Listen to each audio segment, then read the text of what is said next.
করার কারণে, চাঁদাবাজি করার কারণে দলের নেতা কর্মীরা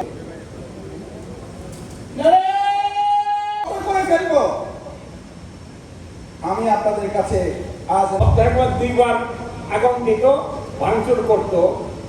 শীর্ষস্থানীয় নেতৃবৃন্দকে ফাঁসির কাছে ঝুলানো হয়েছে। সম্মানিত ভাইয়েরা, অনেক ভাই ভুলে জায়গায় আছেন, সতর্ক থাকতে হবে। সরকার মনে করেছিল 1 তারিখ আগে তো নিবন্ধন আমাদের জন্য গুরুত্বপূর্ণ ভূমিকা পালন করবে ইনশাআল্লাহ। সর্বোপরি যারা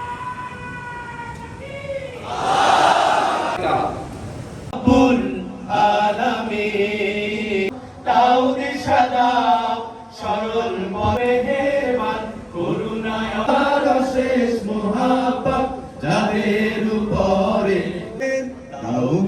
তোমার এটি মাসুম আজকে এই সম্মেলনে উপস্থিতির সভাপতি, আমার একান্ত প্রিয় ভাই, কেন্দ্রীয় কর্মপরিষদ সদস্য। আইয়ামে জাহিলিয়াতের সমাজ বলা হতো।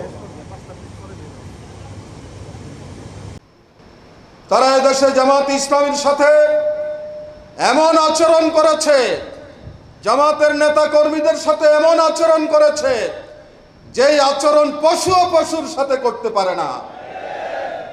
জামাত ইসলামীর নেতাদেরকে মিথ্যা মামলা দিয়ে, মিথ্যা সাক্ষী জোগাড় করে, মিথ্যা বিচারপতি নিয়োগ করে, মিথ্যা রায় দিয়ে তারা তাদেরকে ফাঁসি দিয়েছে।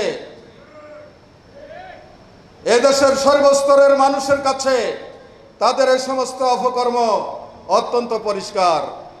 5ই আগস্ট ছাত্র জনতার আন্দোলনের ঝড়ে আওয়ামী অপশক্তি বাংলাদেশ থেকে পালিয়ে যেতে বাধ্য হয়েছে।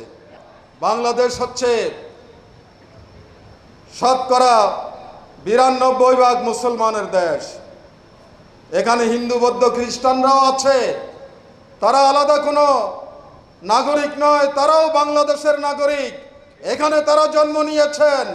আমাদের মুসলমানদের দায়িত্ব হচ্ছে তাদেরকেও সমান সুযোগ সুবিধা দিয়ে, নাগরিক অধিকার দিয়ে মিলেমিশে আমরা 18 কোটি মানুষ এখানে শান্তিতে বসবাস করতে চাই।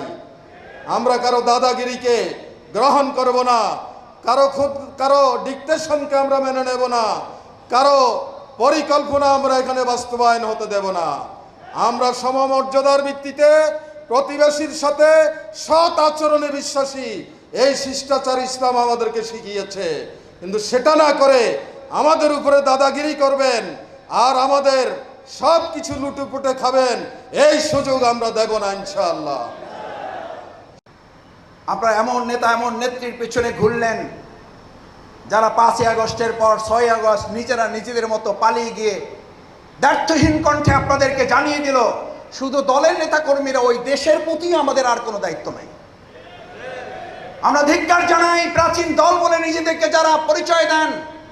এরকম একটা দেশের দলের কর্মী এবং দেশের জনগণের প্রতি যে আপনারা তামাশা করেছেন, এই দেশের মানুষকে নিয়ে যে আপনারা দায়িত্বহীন বক্তব্য দিয়েছেন, এই বক্তব্যের কারণে গণহত্যা শুধু নয়, এই বক্তব্যের উপরে ভিত্তি করে এই দেশ, সমাজ, রাষ্ট্র, পৃথিবী যতদিন থাকবে আপনারা আপনাদের আদর্শ দিয়ে বাংলাদেশে আর কোনোদিন রাজনীতি করতে পারবেন না।